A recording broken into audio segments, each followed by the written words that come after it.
Сәлеметсіз бе, менің атым Мұрат Өтияз. Бұл менің сәуелді жұмысым. Яғни біз тапсырма бойынша 12 мемлекет талдауы керек болған. Ең бірінші мемлекет бұл түрік қағанаты болып табылады.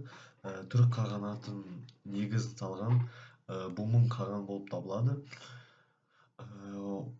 Түрік қағанаты 552 мен 603 жылдың арасында құрылған мемлекет, өмір сүрген мемлекет болып табылады. Ол Манжурия, Алтай, қазіргі Қазақстан облысын қамтыған жерлерді қамтыған. Яғни бұл Орта Азияның өте көп бөлігін өзіне құраған. 603 жылы ол ыдырап кеткен соң, одан екі мемлекет бөлінеді. Бұл батыс түрік қағанаты және шығыс түрік қағанаты. Батыс түрік қағанаты 603-704 жылға дейін өмір сүрсе, шығыс түрік қағанаты 603-744-ге дейін өмір сүреді. Батыс түрік қағанаты негізін салған Тардуш болып табылады. Оның аумағы Орта Азия, шығыс Түркістан сияқты жерлерді қамтыған. Яғни ол 100 жылға жуық өмір сүрген. Ол жерде өте көп мықты хандар ауысқан. Бірақ өкінішке орай бұл соғды мен бұлғарлардың қол астында болғандықтан батыс түрік қағанаты, яғни оларға тәуелді болған. Олар 704 жылы ыдырап кетіп, олардың орнына түргештер келеді. Ал шығыс түрік қағанаты болса, бұл кезде одан 150 жылға жуық өмір сүреді. Олар да сол Орта Азия, Сібір жерлерін қамтыған. Бұлардың негізін салған Елтеріс хан болып табылады. Сонымен қатар оларда Күлтегін, Білге қаған сияқты, Тон шегу сияқты көптеген мықты қағандар болған. Яғни олар 150 жылға жуық сол қағанат өмір сүргеннен кейін 744 жылы олардың орнына ұйғырлар келеді. Яғни бұл шығыс түрік, жалпы түрік қағанаттарының ыдыраған кезі болып табылады. 744 толықтай. Яғни батыс түріктен түргештер шықса, шығыстан ұйғырлар пайда болады. Келесі үшінші мемлекет бізде түргеш болып табылады. Яғни батыс түрік қағанаты 704 жылдан ыдырағаннан кейін олар тағы да 50 жыл, яғни 756 жылға дейін өмір сүреді. Түргештер негізінен екі топқа бөлінеді. Бұл қара түргештер және сары түргештер, және сол бөлінуіне сай олар Шу және де Іле өзендерін мекендеген. Олардың негіз салуы үшін үш қаған болып табылады. Ол 720 жылы әскерді басқарып арабтарды жеңеді. Арабтар оған Әбу Музахим атты есім береді. Яғни бұл Әбу Музахим деген олардың тілінде сүзеген дегенді білдірген, немесе мүйізді деген. Олар Тянь-Шань, Ферғана сияқты жерлерді мекендеген түргештер. Олардың әсері зор, себебі түргештерден кейін сол жерлерді қарлықтар мекендейді. Енді қарлықтарды айта кетсек, яғни түргештер 756 жылы ыдырағаннан кейін қарлықтар 756 жылы келіп, 940 жылға дейін, яғни 2 жылға жуық өмір сүреді. Олар Алтай мен Балқаш арасында мекендеген ел болып табылады. Олардың қазіргі ислам дінінің немесе қазақтардың дамуын қосқан үлесі өте зор, себебі бұлар тек қана Атлах шайқасына көмектесе қоймай, сонымен қатар олар ыдырап кеткеннен кейін олардың орнына қарахандар сол жер мекендерінде орналасады. Яғни олар ислам дінінің дамуына тікелей үлес қосқан болып табылады. Яғни қарлықтарда тек қана сол әсер емес, олар өте ерекше ел болып табылады. Олардың сол 200 жыл өмір сүргеннің өзі жетістік болып табылады. Сонымен қатар оларда жақсы сауда саттық, соғыс өте жақсы дамыған болатын. Олардың ерекшелігі, олар 3 топқа бөлінетін, яғни бұл бұлақ, жікіл және талшық болып табылады. Яғни сол ерекше 3 топқа бөлінген. Қарлықтар 940 жылы ыдырап кеткеннен кейін біздің келесі мемлекет бұл Оғыз. Оғыз мемлекеті 9 ғасырдың соңы мен 11 ғасырдың басының арасында өмір сүреді. Яғни олар өте мәдениеті дамыған ел. Олар туралы өте көп Қытай, грек деректерінде жазылады. Яғни олардың өмір салты туралы, олардың жерлері туралы, қанша шақырым құрайды, кім, олардың тайпа сандары туралы айта кеткен. Мысалы, Әбу Факих олардың 12 тайпа туралы айтқан кезде, Махмуд Қашқари оларды 24 деп айтқан. Қазіргі деректерге сүйенсек, ол Қашқаридің айтқаны дұрыс, яғни оғыздар 24 мемлекеттен тұрған. Олардың ерекше жүйесі болған, яғни олар бозық және шоқ деп бөлінген екіге. Олардың аумағы Жетісу мен Шуды қамтыған. Оғыздар 965 жылы Русь князьдігімен бірігіп, яғни Владимир сол кезде князьмен бірігіп, хазарларды талқандаған. Ал осыдан 20 жыл өткен кезде, яғни 985 жылы князь Святославмен бірігіп, бұлғарларды жойған, яғни сол жерлерді жаулап алған.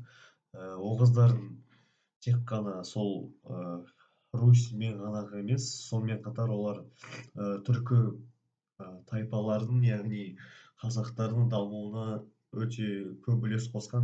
Себебі оғыздар жойылып кеткеннен кейін олардың орнына селжүктер келеді, яғни бұл оғыздар селжүктердің негізі болып табылады. Енді айта кеткендей, шығыс қағанат құлағаннан кейін олардың орнына 744 жылы ұйғыр қағанаты келеді. Ол 100 жылдай жуық өмір сүрсе де, яғни 840 жылы құлағанса да, өте ірі мемлекетке айналды. Яғни бұл ұйғыр қағанаты түркі елдердің ең ірі қағанаты болып табылады. Ол өте үлкен аумақты қамтыған.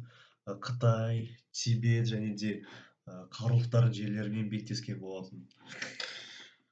Сол себептен олар сол жердегі қытайлармен соғысқан, яғни сондай әскери қарым-қатынаста болған. Соларды жеңу мақсатында олар Енисей қырғыздармен біріккен.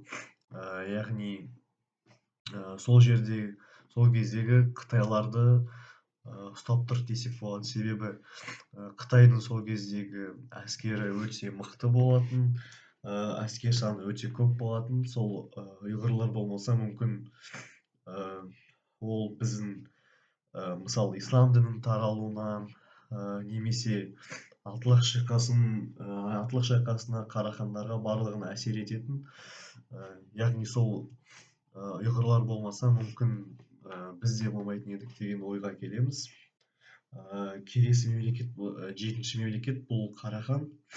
Қарахан мемлекеті 942 жылы Сатық Боғырхан атты адаммен құрылады. Ол ең алғаш ислам дінін қабылдаған хан, яғни патша болып табылады. Содан кейін ол тек қана өзі үшін ислам дінін қабылдайды, бірақ бірнеше жыл өте келе ол жерде Қарахан мемлекеті толықтай ислам дінін қабылдайды, яғни оны ислам дінін мемлекеттік дін ретінде қабылдайды. Көп жылдар бойы сол Қарахандардың астанасы Баласағұн болатын. Олар 11 ғасырдан батыс және де шығыс бөліктерге бөлініп кетеді. Олардың аумақтары Жетісу, Мауреннахр, Ферғананы қамтыған. Яғни бұлар ислам дінінің таралуына өте көп үлес қосқан. яғни ең алғаш сол түркі елдері мен ислам дінінің әрекеттесушілері осы қарахандар болып табылады. Яғни олардың біздің түркі ретінде сол мысалы бұрын наймандар католик христиан болса, сол қарахан арқасында, басқа да араб шапқыншылығының арқасында сол біздің түркі тілдес, яғни қазақтардың исламмен байланысты нығайған және де пайда болған. Сол кезде 8-ші мемлекет бізде Қарақытай, яғни қидан мемлекеті. Ол 11-ші 12-ші ғасырларда болған. Ол орталығы жетісу болған. 1211 жылы сол Қарақытайларды наймандардың ханы күшлік жаулап алған. Бірақ арада 4-5 жыл өткеннен кейін сол күшліктің жаулап алған жерлері Шыңғыс ханның жорықтарына тап болып, сол Шыңғыс хан сол жерді басып алған. Қарақытайлардың тура тікелей қазақтарға немесе түркі тілдегі ерекше әсері болмаса да, олардың мәдениеттің таратылуына, яғни сол ұлы жібек жолына істеген әсері өте зор.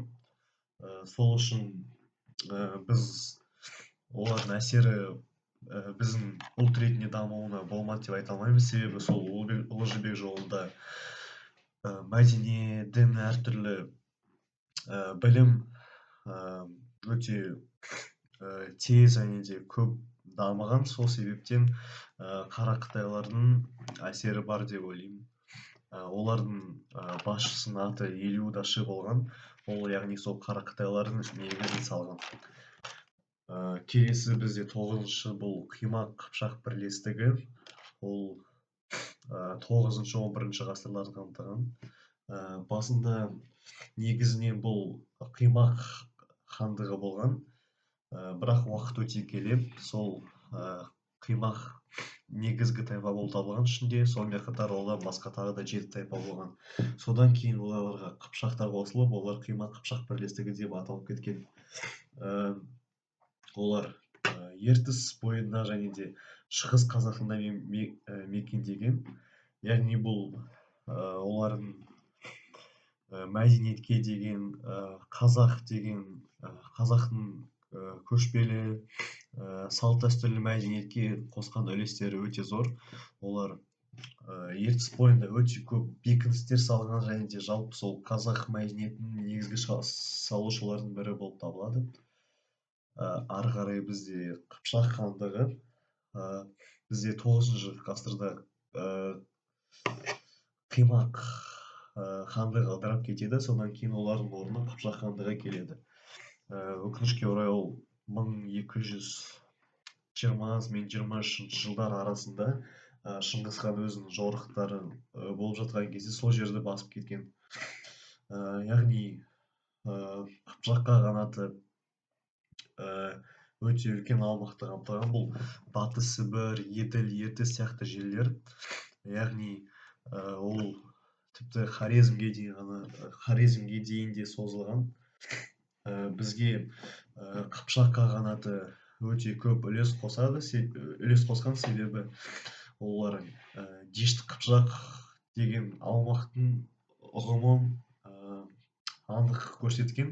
Сонымен қатар сол болашақта сол Дешті Қыпшақ жері Алтын Орданың жеріне айналған. Яғни бұның тікелей әсері бар біздің дамуымызға, біздің қазақ хандығы ретінде пайда болуымызға. 11-ші мемлекет бұл Хазар мемлекеті. Яғни мен айта кеткендей 965 жылы оғыздар мен Киев Русі бірлесіп сол хазарларды талқандаған. Негізінен хазарлар 7-10 ғасырларда Еділ мен Каспий маңын мекендеген. Сонымен қатар олардың жерлері Қара теңіз, Кавказға дейін жеткен. Сөйтіп Святослав пен оғыздар бірлестіксінен олар ұтылып сол жерден жойылып кеткен. Бірақ сонда да олар Қарақытайлар сияқты өте көп саудаға әсер еткен. яғни сол оғыздардың киев русінің дамуына тікелей әсер еткен, яғни олардың бізге әсері болмады деп айта алмаймыз. Яғни олар мәдениеттің, сауданың дамытушылары болған. Енді соңғысы бізде тайпалар болатын, яғни найман, керей сияқты қазақ тайпалары. Мен екі тайпаны алдым, яғни бұл найман мен керей. Бұл жерде мен олардың құрылысын, әйгілі адамдарын және де тағы да ерекшеліктерін талдайтын болғам. Мысалы, найман елінің құрылуы 9-10 ғасырлар арасында болған. Керейдікі де дәл солай, 10 ғасыр мен шамамен 10 ғасырда болған. Олардың екеуінде де ең күшті кезең болған, яғни олар ең жоғарғы деңгейге жеткен кезде дамудың бұл 12 ғасыр. Бізде наймандарда ең танымал билеуші, яғни сол елдің дамуына ең көп үлес қосқан бұл күшлік болып табылады. Ал керейлерде болса бұл тоғырыл. Тоғырылдың тіпті Қытай деректерінде кездеседі, оны сол қытайлар Ван хан деп атаған. Наймандар мен керейлердің өмір сүрген жерлері өте тығыз болған, яғни бұлар Тарбағатай, Ертіс, Қазақстан, Сібір сияқты жерлерді қамтыған.